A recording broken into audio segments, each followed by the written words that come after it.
공군 밤양갱 영상이 100만 조회수를 돌파하며 화제입니다. 부드럽고 밝은 왈츠 리듬에 어울리지 않을 것 같은 전투기, 미사일 모습이 정말 찰떡같이 붙으면서 많은 시청자들을 환호하게 만들었는데요. 사실 이 영상에는 은퇴를 앞둔 전투기부터 차세대 무기까지 전 세계 5위 수준인 우리 공군의 과거, 현재, 그리고 미래까지 고스란히 담겨 있습니다.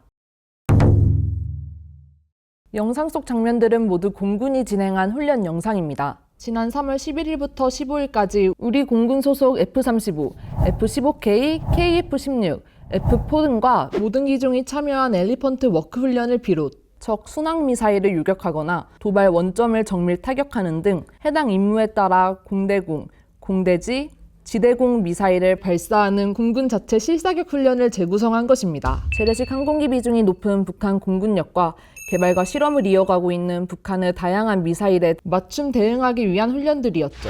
좀 더 자세한 이야기는 다음으로 미루고 영상에 연속으로 등장한 미사일 이야기부터 해보겠습니다. 공대공 미사일은 공중에서 공중으로, 보통 적 항공기를 표적으로 항공기에서 발사하는 무기를 말합니다. 주로 전투기에 장착되겠죠? 공대지는 항공기에서 발사된 미사일이 지상 표적을 향하고요. 지대공은 반대로 지상에서 발사된 미사일로 공중의 표적을 대상으로 합니다. 공대공 미사일의 표적이 주로 항공기인데 반해 이 지대공 미사일은 항공기보다 작고 빠른 적의 미사일도 표적으로 삼습니다. 밤양갱 영상에 등장하는 첫 번째 공대공 미사일인 AIM-7, 속칭 스페로우 미사일을 먼저 살펴볼까요? 미 레이시온사가 만든 스페로우 미사일은 1970년대 개발돼 베트남전부터 사용해왔습니다. 개발 초기 발사 후 표적 접촉까지 계속 유도해야 한다는 단점이 있었지만 충분한 개량을 거쳐 아직도 많은 국가에서 현역으로 활약 중인 무기인데요.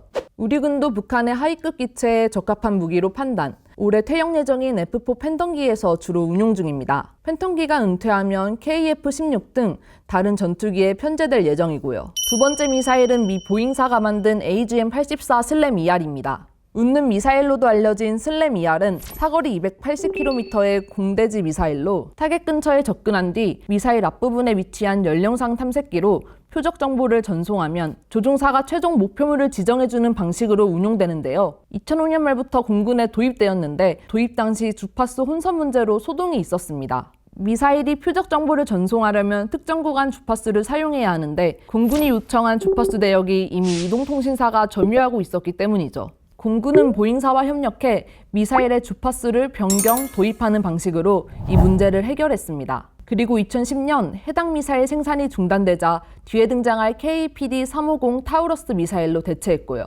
2016년 도입된 타우러스 미사일은 기존 슬램-ER보다 월등한 성능을 자랑합니다. 메피스토라는 별칭의 이중 탄두를 탑재해 지하시설 관통에도 탁월한데요. 2017년 7월 5일 북한의 화성 14호 탄도미사일 시험 발사 다음날 공개된 영상 속 미사일이 바로 이 타우러스입니다. 도입 당시 계약에 기술 이전 조항이 있어 FA-50용 타우러스 350K2 미사일과 2030년 도입해 KF-21에 장착될 천용 공대지 미사일 개발에도 도움을 주고 있다고 합니다.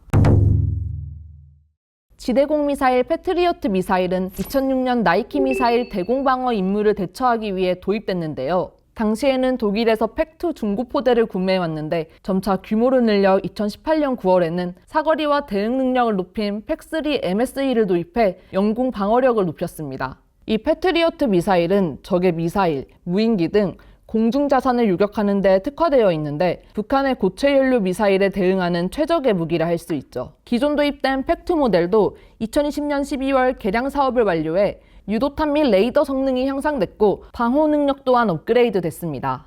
이어 등장한 무기는 최신 국산 대공미사일 천궁2입니다. 2022년 언론 공개 이후 2년 만에 밤양갱 영상을 통해 그 모습을 드러냈는데요. 기존 천궁미사일과 가장 큰 차이점은 바로 양옆에 달린 날개 카나드로 가능성 향상을 위해 새로이 장착된 것으로 알려져 있습니다. 천궁2의 개발 비화를 설명하려면 이전 모델인 천궁의 탄생 과정부터 살펴봐야 하는데요. 기술 개발의 시작은 1992년 삼성물산이 러시아와 맺은 S-300 장거리 지대공 미사일 수입 계약 체결권으로 거슬러 올라갑니다.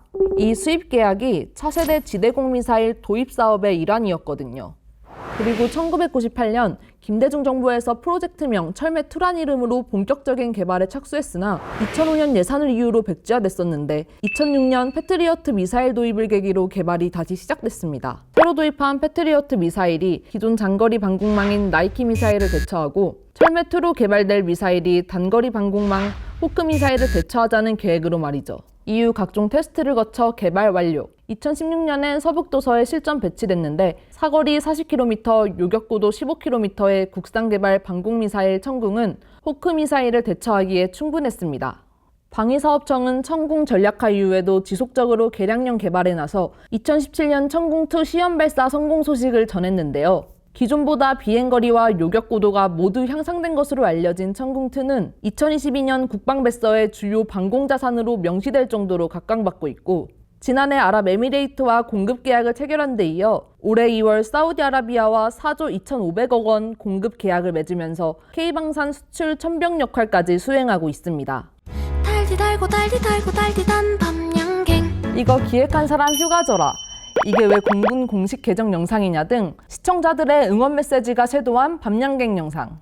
이 영상을 기획한 공군본부 정훈실, 김용희 대위에게 소감을 물어봤습니다. 최근 인기를 얻은 가수 비비님의 밤양갱을 듣고 공군 느낌으로 패러디해보고자 제작하게 되었습니다. 외유내강이라고 하죠. 겉으로는 부드럽고 재밌지만 또 강한 공군력을 운용하고 있다는 걸 국민 여러분들께 보여드리고 싶었습니다. 그리고 공군에는 항공전력뿐만이 아니라 미사일 방어 전력도 존재하고 있는데요. 보이지 않는 곳에서 열심히 임무에 매진하고 있는 공군 장병들이 있음을 또 알리고 싶었습니다.